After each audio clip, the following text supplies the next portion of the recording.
Good morning mga Capricorn. Ayan, alamin natin ang ganap sa inyo sa April 14 hanggang April 20. Ayan po. Ito po ay for 1 week reading. Isang linggong pagbabasa para sa mga Capricorn. So, simulan na po natin ang pagbabasa para sa mga Capricorn. Ano ang ganap kay Capricorn sa April 14 hanggang April 20?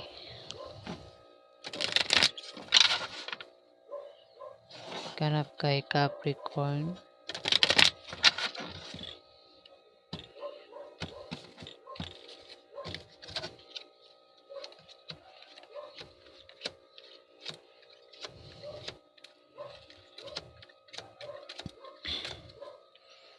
Didighay ako. Ayan, sorry po.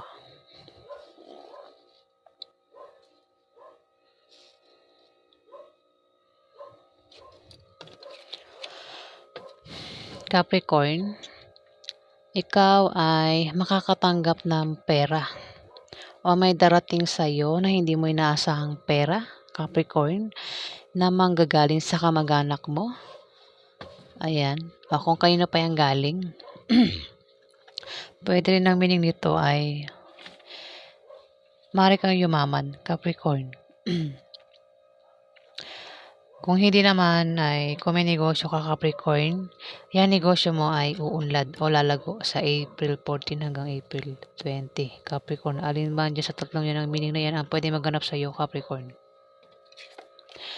Dito, Capricorn, kung ikaw ay may negosyo, ayan, maaaring sa negosyo, no? Yan ay lalago at taangat. Kung ikaw naman ay may trabaho, maaaring gumanda ang posisyon mo sa trabaho. Pero maaari din ng meaning nito ay may isang sanggol, ang isisilang, o maaaring may buntis dito, no, Capricorn? May buntis. Pwedeng buntis na o magsisilang ng sanggol o maaaring mabuntis sa April 16 hanggang April 14 to April 20, Capricorn. Ayan, kung ayaw mo mabuntis, gumamit ng proteksyon. Meron dito yung Jack of Hearts. Mukhang buntis ang tinutukoy. Tao ang sumunod eh. May buntis dito sa pamilya nyo, Capricorn. O baka asawa mo, Capricorn. May asawa ka ba, Capricorn, na isang water sign? Ang zodiac sign, Scorpio, Pisces o Cancer. Ang maring buntis na o magsisilang ng sanggol sa April 14 hanggang April 20. Ayan.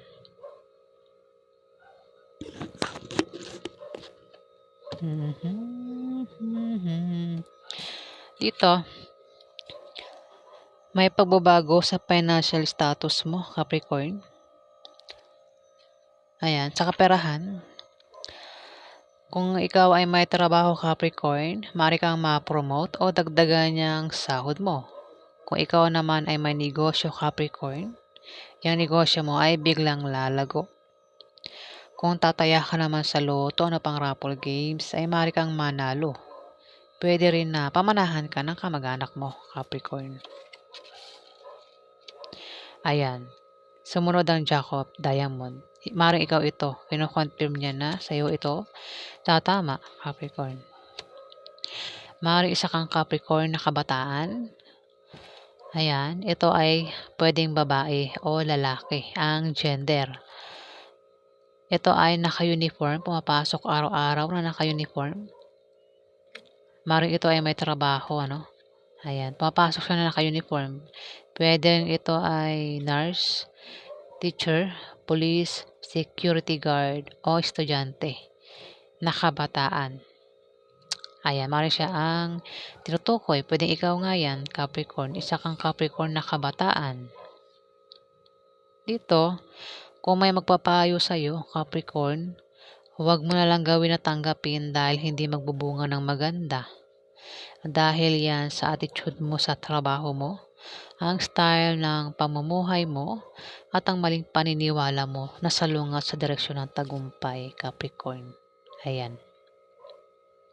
May mga hadlang at ang mga hadlang ay manggagaling mismo sa'yo, Capricorn. Meron kang mga maling paniniwala na para sa'yo ay tama, Capricorn. Ayan.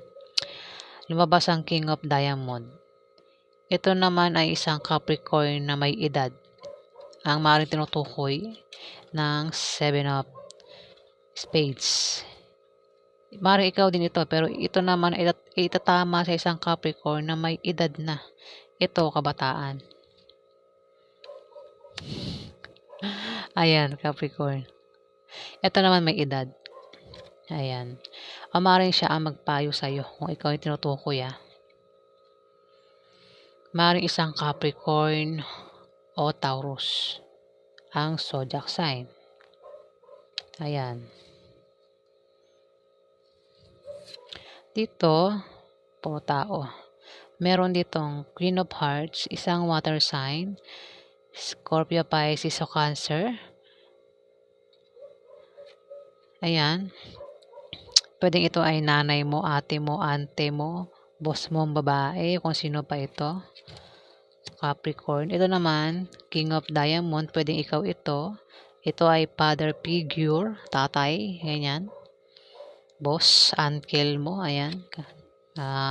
Capricorn, pero pwede rin naman na ikaw ito. Ito, puro tao nga. King of Spades, isa itong Libra, Aquarius o Gemini. Na lalaki, ayan.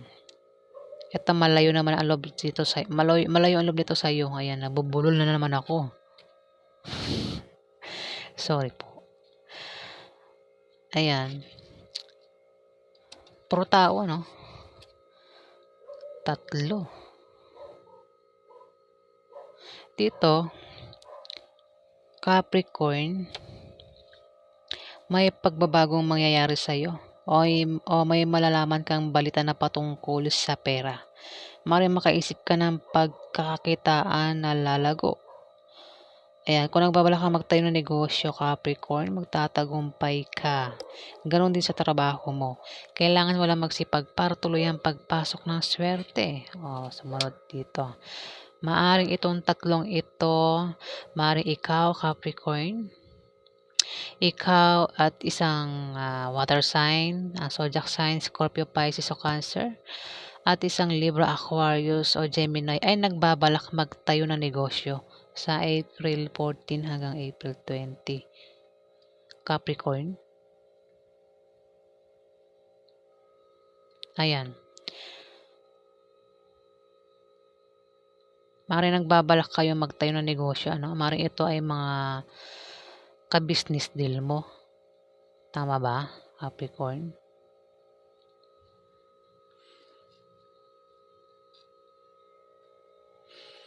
Dito may pagbabago sa financial status mo.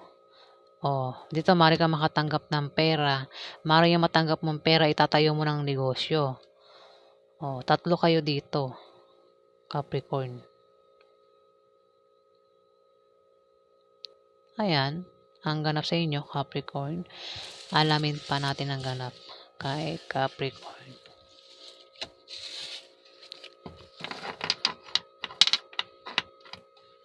Ano pa ang ganap kay Capricorn sa April 14 hanggang April 20?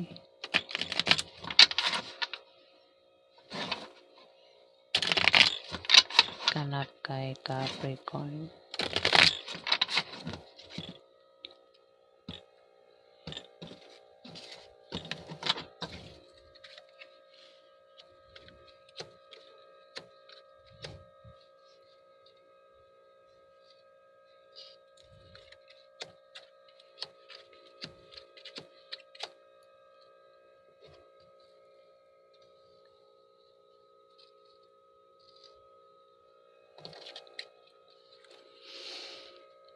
Capricorn, maaaring ikaw ay maimbitahan sa party o birthday party na magaganap sa April 14 hanggang April 20. Maaari din na ikaw ay makatanggap ng regalo o ikaw yung magreregalo sa isang tao, Capricorn. Maaari din na ikaw ay bibisitahin ng kamag-anak mo o ng kaibigan mo o ng kasama mo sa trabaho mo. Pero pwede may reverse, pwede ikaw yung bibisita sa kanila. Ikaw yung may bibisitahin sa April 14 hanggang April 20, Capricorn. Ayan. Maaari ikaw ay maimbitahan sa party o birthday party, inuman, pagdiriwang, Capricorn. At maaaring magbigay ka ng regalo. Dito, kung ikaw ay nagbabalak magtayo ng negosyo, ayan, maliit na negosyo, gawin mo kasi yan ay lalago at lalaki. Papasok ang malaking pera, Capricorn. Pwede rin naman na may tao dito ang may edad na ang maaaring magpayo sa'yo na patungkol sa pera na magagamit mo, Capricorn. Pera sa negosyo, patungkol sa negosyo na magagamit mo, Capricorn. Dito, kung ikaw ay may asawa, Capricorn, magiging maganda ang pagsasama nyo ng asawa mo, Capricorn. At kung balak nyo magpakasal, swerte ang isang linggong yan, Capricorn. At lalo kayong magiging maligayang mag-asawa. Pwede rin naman ang meaning nito ay favorable long-term preposition or second chance, particularly in economical sense sa Capricorn. Pwede rin ito pwede ikaw ay magka-travel. Ayan, malayo man o malapit, naman dahilan. Ayan, may pag-travel dito. Dito, kung ikaw ay may karelasyon, Capricorn, mag-ingat ka dahil itong karelasyon mo ay maaari kang lokohin at pagtaksilan. Ayan. At dahil sa kanyang panglilinlang at pagsisinungaling sa'yo, ay maaari kayong magkahiwalay, Capricorn. Dito, may pagbabago sa financial status mo, Capricorn. Kung ikaw ay may trabaho, maaari kang ma-promote o dagdagan niyang sahod mo. Kung ikaw naman ay may negosyo, yung negosyo mo ay biglang lalago, Capricorn. Kung tataya ka naman sa loto o pang raffle games, ay maaari kang manalo, Capricorn. Maaari din na bigyan ka ng pamana ng kamag-anak mo, Capricorn. So, ano itong bugma? Maaaring sa negosyo. Dito, kung may magpapayo sa'yo, Capricorn, huwag mo na lang gawin na tanggapin dahil hindi magbubunga ng maganda. Ayan. Dahil yan sa attitude mo sa trabaho mo, ang style ng pamumuhay mo, at ang maling paniniwala mo na salungat sa direksyon ng tagumpay, Capricorn. May mga hadlang at ang mga hadlang ay mismo manggagaling sa iyo, Capricorn. Ayan, maaaring maganap yan dito sa o baka may bibisita sa iyo, Capricorn. Ayan, o ikaw yung bibisita. Basta kasi may magpapayo sa'yo dito Ayan, maaaring sa pupuntahan mo maaaring sa party o birthday party, may magpayo sa iyo Capricorn. O maaaring kung may bibisita sa iyo, maaaring yung bibisita sa iyo ay yan ang magpayo sa iyo pero huwag mo na lang gawin at tanggapin dahil hindi magbubunga ng maganda, Capricorn. Isang Jack of Clubs ang maaaring magpayo sa iyo, Capricorn. Ito ay Aries, Leo, Sagittarius na lalaki o babae ang gender. Bata ito sa iyo, Capricorn. Maaaring siya ang magpayo sa iyo, Maaaring siya rin ay nagbabalak magtayo ng negosyo, Kasi tumapat ang 4 of Diamond.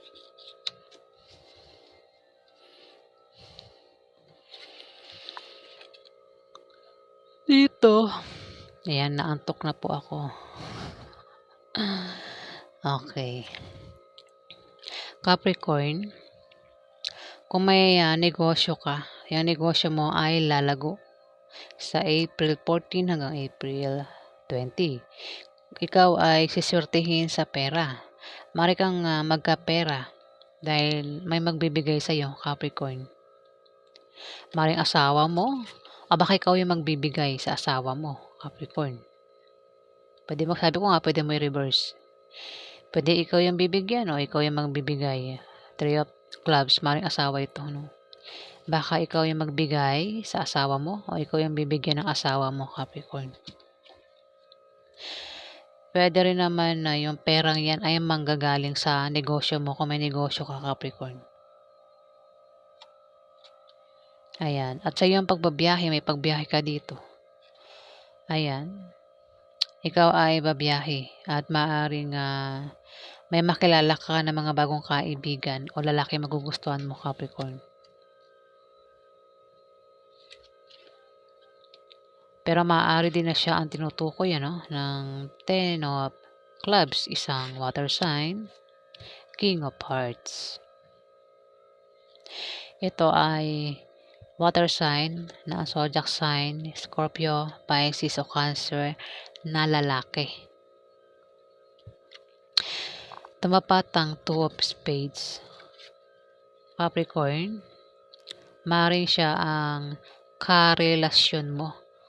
Ayan, sa mga Capricorn na may karelasyon na water sign, maaaring siya ang lokohin ka at pagtaksilan ka, Capricorn, sa April 14 to April 20. Ayan, at dahil sa kanyang pagsisinungaling at paglilinlang, maaari kayong magkahiwalay, Capricorn.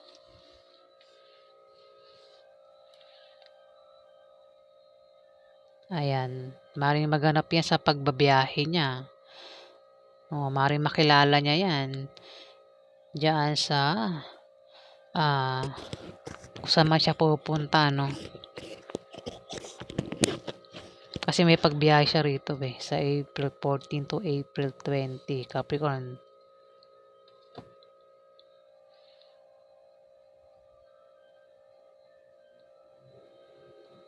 Ayan, alamin pa natin ang ganap kay Capricorn.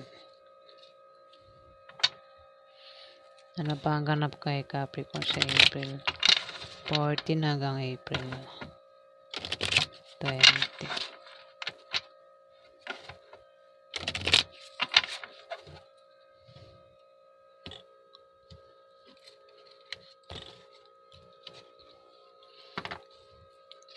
Ano pa ang ganap kay Capricorn sa April 14 to April 20?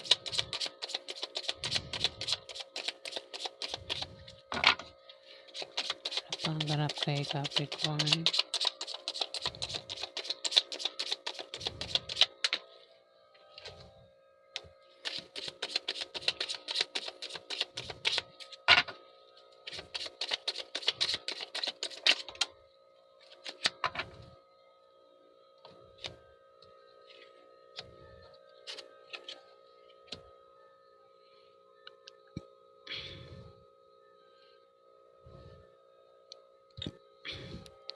Capricorn, maaaring ikaw ito. Isa kang babaeng Capricorn dito. Pero maaari din na ito ay isang Taurus o Virgo na babae. Dito, may tao dito ang mamimili sa dalawang karelasyon niya o sa dalawang minamahal niya sa April 14 to April 20, Capricorn. Ayan. Maaring siya, si water sign, ito ay Scorpio, Pisces o Cancer, ang maaring mamili, mahirapan pumili kung sino ang pipiliin niya o mamahalin niya sa dalawang karelasyon niya o minamahal niya sa April 14 hanggang April 20, Capricorn. Ayan.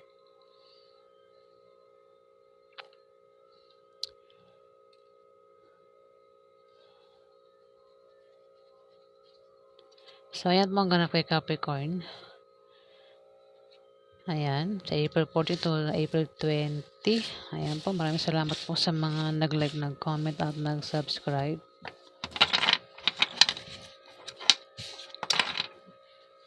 Sa hindi po nakapag-subscribe, pakihit na lang po ang subscribe button. Ayan po, at sa mga subscribers po, maraming salamat po guys.